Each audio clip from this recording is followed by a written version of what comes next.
from the Frank Beck Chevrolet Studio Annex. Once again, it's time out for Time Out Overtime on the Time Out Overtime YouTube channel. I'm the host, Rick Arsenal, and as usual, before we go any further, if you would please get down there in the corner if you haven't done so yet and smash that like, subscribe button. Thank you very much. It's halftime for the Wolverines and Spartans. If you've been watching, you know things aren't going very well for either team. The game of the day today was Ohio State and Penn State. We'll talk a little bit about that. Maybe talk a little bit of free agent baseball as baseball approaches the free agent signing period. What else we got here? Red Wings play tonight. Pistons, I don't even know if we shouldn't waste any time on them, but try to get you all caught up in just a short period of time. So let's get started here. Colder weather is closer than you think. In fact, it's already here, in spite of the fact that I think we've got one day next week we're supposed to be near 70. Regardless, the colder weather is closer than we want it to be. And this is where the service department at Frank Beck Chevrolet says now is the perfect time to make an appointment to make sure your vehicle is ready for the winter weather ahead. And get in there and let them check the strength of your battery and your belts, your hoses, wiper blades, antifreeze, and more. You know, plus now is the perfect time to get those new tires so you don't go slipping and sliding down the highway. And if you don't think your car will make it through another rough Michigan winter, let the sales pros at Beck's help you find a vehicle for all seasons. You know, 2025s are rolling in right now pretty much nearly every day out of the lot, so their selection is tops. You check out their inventory on their webpage at frankbeckchevy.com, or better still, stop by the dealership on N99 between Hillsdale and Jonesville and let them help you experience the Frank Beck difference. Chevrolet, together, let's drive. Okay. Let me wet the whistle here first before we get into this.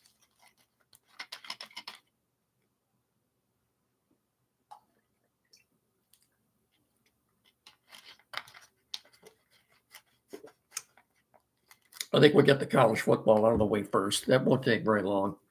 Biggie, get in here. Michigan playing at home today. This doesn't happen very often, but the Wolverines and Spartans are playing at exactly the same time. And I don't ever remember that happening, ever. It happened today.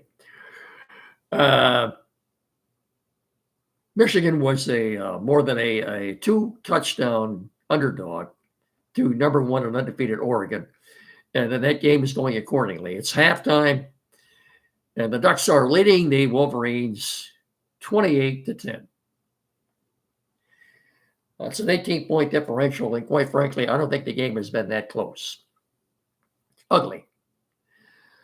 Without Will Harris, the Michigan defense is like a sieve. And is Will Harris just sitting out because he knows the season is pretty much toast right now and he doesn't want to get hurt? We talked about that a little bit this morning. I suspect he is, but we have no way of proving it. But at this point, if he is hurt, I haven't really heard what the issue is. But it's pretty pathetic. And they've been getting booed today at the big house. Big crowd of more than 100,000. When they start getting booed, you know they're playing bad. So it's been all Oregon. The game is pretty much over. So yeah, apparently the guys in Vegas knew what they were doing when they made the Ducks 14.5-point favorites. It's not going much better in East Lansing either. The Spartans got off to a 10-0 lead. And the Hoosiers have stormed back to score the next 3 touchdowns. So it's halftime there. It's 21-10. So it looks like both Oregon and Indiana will remain undefeated. The game of the day today, of course, in college football was number 3 Penn State hosting number 4 Ohio State. Penn State, thanks to a pick six, got off to an early 10-0 lead. Ohio State ended up winning the game 20-13.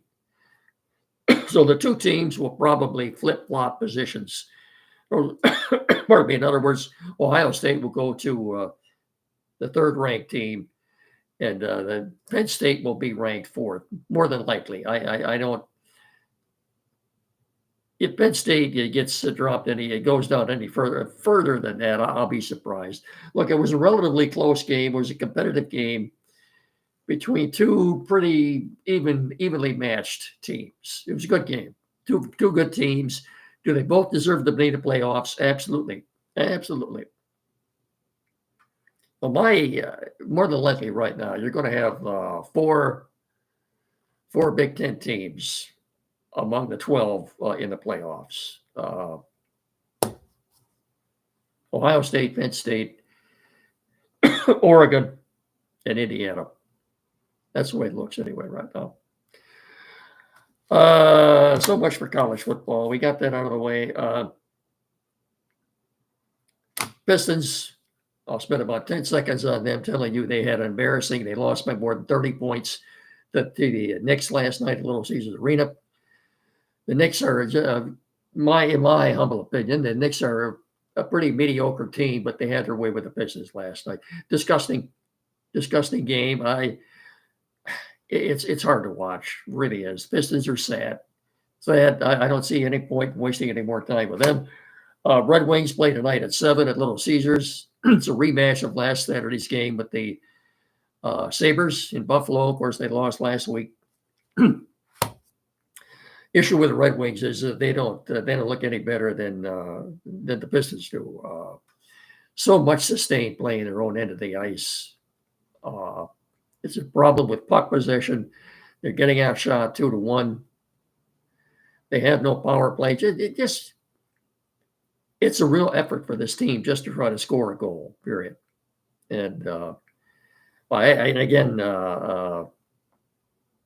Was it Wednesday night or I don't know when the last night that they played Winnipeg, but it was 3-2 after two periods, and they came out in the third period and acted like they didn't really care much. Got outscored to 3-0 and lost 6-2. What to tell you? Again, we talked about it a little bit this morning. Lucas Raymond does not have a goal yet. Patrick Kane looks like an old man. The goaltending is not very good. Defensively, they're not very good, and they have trouble scoring goals. And again, problem is puck possession. Too much sustained action in their own end of the ice. I guess got to think about this a little bit too. Hang on just a second here.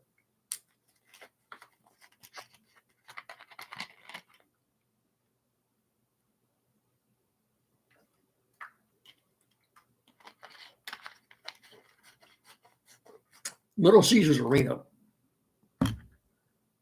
opened in September of 2017, 7 years ago. It doesn't seem that long. That's what year they opened. And they have not seen any playoff action at all there. Nothing. And it doesn't appear as though there will be any playoff action there in the distant future. At least not this year. I don't think Derek Lalonde should have been brought back. The only reason Steve Yzerman is still here yet because of who he is. I don't think much of him. I don't know how he was so successful in Tampa Bay, but gosh, I'm not very impressed with his general manager capabilities right now. He keeps practicing patience. I don't know what to tell you. There certainly won't be any playoffs at Little Caesars Arena this year, and probably not for years to come. So depressing, yeah, it is. But we've got the Lions. I think the Tigers are on the upswing. Say a few words here for my good friend at Quality PC, Tim Lindley. Talk a little bit about Major league free agency. As you know, I've told you many, many times, if it were not for Tim Lindley at Quality PC in downtown Hillsdale, I wouldn't be able to do this. Tim set me up, gave me a camera, gave me a microphone. It was with his knowledge that I'm doing this right now. But anyway, you won't meet a nicer man than Tim Lindley at Quality PC in downtown Hillsdale. Get in there and see him for any technical issues you have at all. Computers, new or used. Maybe the computer you have right now needs a little work done on it. Flat screen TV mounting, programming setup. Maybe you're changing internet providers, printers, new or used, anything at all. Any technical issues at all, please get in there and see him. He is the most savvy tech guy in our area. Hands down, it's not even close. So, 37 Walter Street, downtown Hillsdale, a couple hundred feet west of Howell. 517-610-5372. Or like I said, better still get in there and see him at 37 Walter Street, downtown Hillsdale. When you do, please tell him me and Mickey sent you. Tell him we said hi. Will you please? Thank you. Quickly, looking at the list of major league free agent, specifically starting pitchers. You've got Corbin Burns, Garrett Cole, couple of Dodger pitchers. If I were Scott Harris, I'd be focused on right now. Of course, one would be bringing back Jack Flaherty, who resurrected his career here under Chris Fetter and AJ Hinch. He's a darn good pitcher. He may have gotten lit up a couple of times in the playoffs, but he's still a very good pitcher. As is his mound mate in LA, Walker Buehler. I wouldn't have any trouble bringing both those guys in, making them part of the rotation. You might even consider bringing Matthew Boyd back. Yeah, Matthew Boyd. You could use another left-hander in that rotation to go along with Terrence Skubal. Michael Lorenzen, another former Tiger pitcher, you might even consider bringing back. But to me, the big kahuna and the perfect fit here would be the free agent third baseman, Alex Bregman from the Astros. He's only 30 years old. They need a right-handed bat in that lineup. He'll give his steady glove at third base. He's already got a relationship with AJ Hinch, who was his manager in Houston. To me, he'd be the perfect fit. What would he want at his age? He's 30. He'd probably 4 years maybe. I would give him 3 years with a fourth year option. He might go for that. I don't know how much money it would take to get him in here, but that would certainly be a big help if they were to bring him in to play third base, because Jace Jung is not ready for prime time. To me, I think he needs at least another whole season in Toledo yet. He just didn't look ready to me. What are you going to do with Spencer Torkelson at first base? I don't know. Quite frankly, I don't know what to tell you. Maybe I'll come up with something later on, sometime this winter. But right now, I don't know what their plans are for him. I think he still plans on being a part of their. They still plan on having him being a part of their future. But maybe he can. To go from 31 home runs to just down to 10, he was a bitter disappointment this past season at first base. I think his fielding did get better after he came back from Toledo. I think if anything else, he probably worked on his defense down there too. Anyway, the free agent signing period, I think, is about to begin. Most of the free agent signing takes place at the winter meetings. This year it will be December the 5th, I believe, starting December the 5th through the 9th. I could be wrong about that, in Dallas. Anyway, the winter meetings are in early December this year in Dallas. I was looking at that earlier, and the first full week in December, the winter meeting. So I have to look at a calendar, see what that is. Used to be the winter meetings was where a lot of major trades were transacted. Not so much anymore because of contracts and the way they're structured. Now, mostly what you see at winter meetings are free agent signings. You don't see many major trades made anymore because of all of the most of your high profile players now have no trade clauses in their contracts. In other words, they have the right to refuse a trade pretty much anywhere. If you want to normally, if you want to trade them to a team, you have to go to their agent and see if they'll waive their no trade clause in order for the. In other words, there's a lot more red tape involved in making a major trade now. It's much harder now to make a trade than it used to be for that reason. So, we'll talk as we get closer. I'll be talking a little bit more about baseball free agency and what the Tigers, might do, what I think they should do. Big game for the Lions tomorrow, 4:25 on Fox, America's Game of the Week. Lions and Packers from Green Bay. That line started out last Monday. I think the Lions were 4.5-point favorites. That went all the way down to 2.5. Now I think it's back up to 3.5. I think a lot depends on if Love plays or not. It looks like he is going to play, but I think he'll be 100%. And it's not only that, it's 100% chance of rain. There could be a driving rain the whole game. You know what that means? Run the football with Jahmyr Gibbs and David Montgomery. Packers are, the Lions are favored by 3.5. I think they will win, but I this morning I picked took the Packers in the points. I see a close game. I think the Lions will win by maybe 2 or 3 points. But in fact, I'd rather face Jordan Love, a gimpy Jordan Love, than I would a healthy Malik Willis. Malik Willis scares me. He has been, he didn't do much at Tennessee, but once Matt LaFleur got his hands on him, he got a lot more weapons here than he did have in Tennessee. What I've seen up in the 2 or 3 games he's played, he looks like Lamar Jackson 2.0. Guy scares me right now. So if I had to pick my poison, I'd take a gimpy Jordan Love tomorrow compared to a healthy Malik Willis. Let's hope for a good game. I think the Lions will win.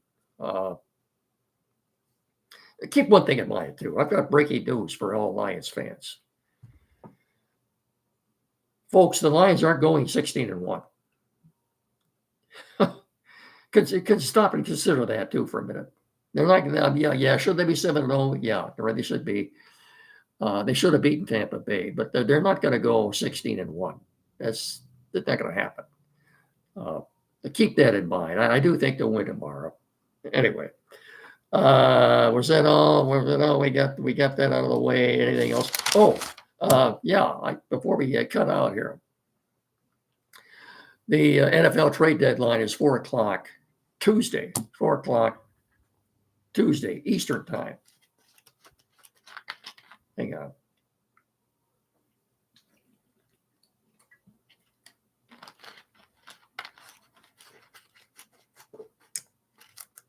It looks as though Brad Holmes has a couple of 2 or 3 things in the fire. In other words, I think they're bringing in 2 edge rushers, not just one. Couple of names to keep in mind.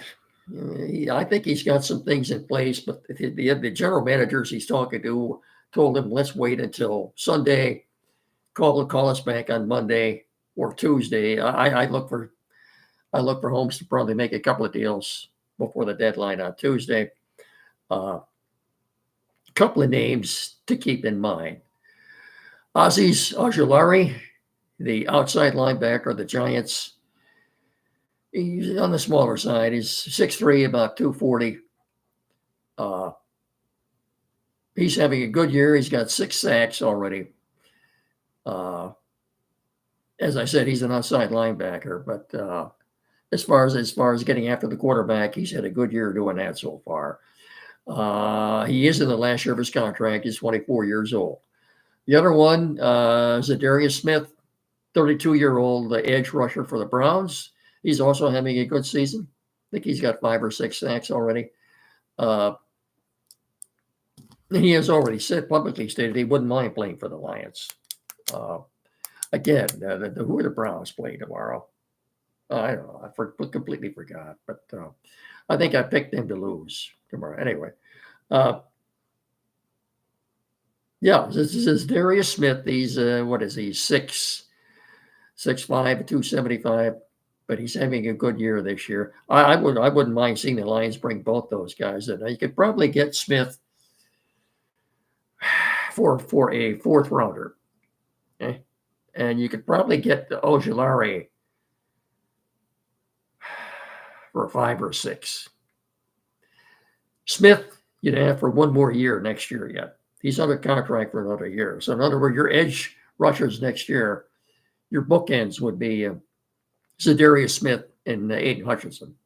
That's a pretty good combination right there. Food for thought. I do think the Brian Holmes has a couple of things in the fire. I do think he's going to get something done before 4 o'clock on Tuesday. Anyway, because of that, I will wait until after the trade deadline on Tuesday, which is also election day. Don't forget to vote. I will come on the air. I will talk to you. I'll do this podcast. I'll wait till 4 o'clock. Wait and see what happens. And then I'll come on and we'll talk about what the Lions have done, what this means for them going forward. As I said, don't forget to exercise your right to vote on Tuesday. And one more thing before we cut out here. Don't forget, before you go to bed tonight, turn your clocks back. Turn your clocks back 1 hour. In other words, if you go to bed at 11 o'clock, turn your clocks back to 10 o'clock. You go to bed at midnight, turn it back to 11. Don't go the other way. If you're like me, you wish they would just put it one way and leave it like that. This just becomes more and more of a hassle every year, doesn't it? Anyway, daylight saving time will end at 2 o'clock tomorrow morning. 2 o'clock becomes 1 o'clock. You don't have to stay up until 2 o'clock and turn your clocks back to 1 o'clock. You don't have to do that. Oh. That's it. I'm out of here.